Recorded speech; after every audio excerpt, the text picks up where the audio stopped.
Assalamualaikum warahmatullahi wabarakatuh. Perkenalkan, nama saya Abdul Rosin dari Universitas Muhammadiyah Tangerang, Fakultas Ekonomi dan Bisnis, jurusan akuntansi semester 5.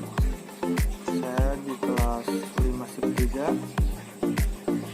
Nah, kali ini kita akan membahas tentang signaling teori dan variabel atau keterkaitannya. Nah, pertama, signaling teori pertama kali dikemukakan oleh Space pada tahun 1973 yang menjelaskan bahwa pihak pengirim atau pemilik informasi memberi suatu syarat atau sinyal berupa informasi yang mencerminkan suatu perusahaan tersebut. Nah, signaling teori juga dikembangkan oleh Ross pada tahun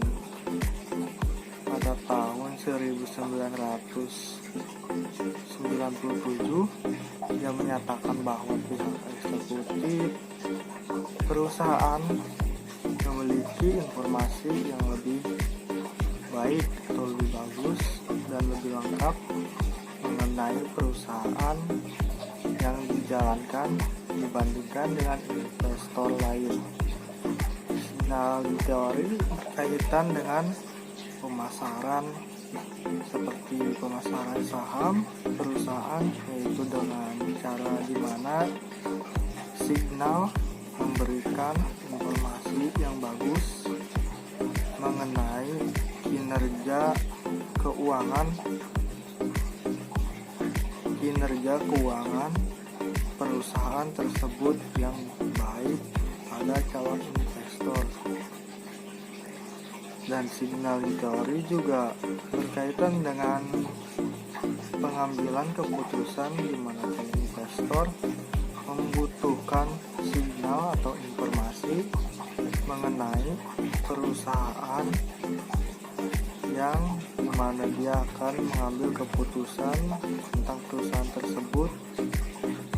Bila laporan keuangannya bagus atau baik, mungkin calon investor tersebut juga akan memberikan sinyal baik atau positif. Begitupun sebaliknya juga. Nah, menurut Jugoyanto pada tahun 2003 juga signaling teori berhubungan dengan nilai perusahaan, yaitu nilai perusahaan yang baik akan menjadi signal positif. Begitupun sebaliknya,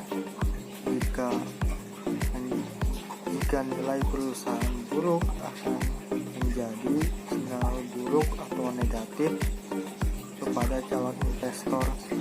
Nah, ini juga berkaitan dengan tadi yang saya jelaskan. Dan menurut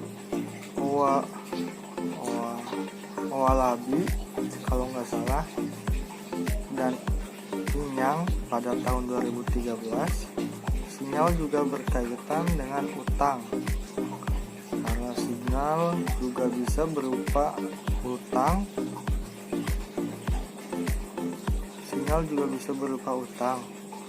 Nah, penggunaan utang dalam suatu perusahaan disesuaikan dengan kemampuan perusahaan dalam memenuhi kewajiban perusahaan tersebut. Nah, dari situ juga utang juga gimana ya?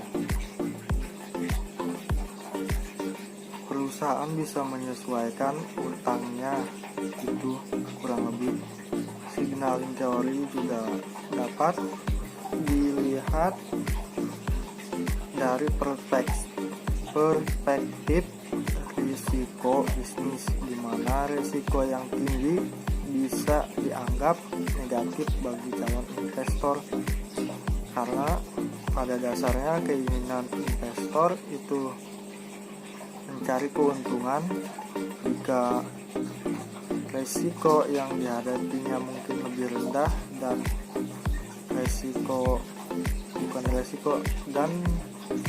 nilai positifnya lebih tinggi, mungkin para calon investor juga bisa menginvestasikan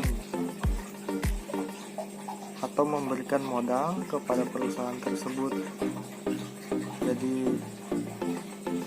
mungkin itu saja yang bisa saya jelaskan, kurang lebihnya mohon maaf. Wassalamualaikum warahmatullahi wabarakatuh.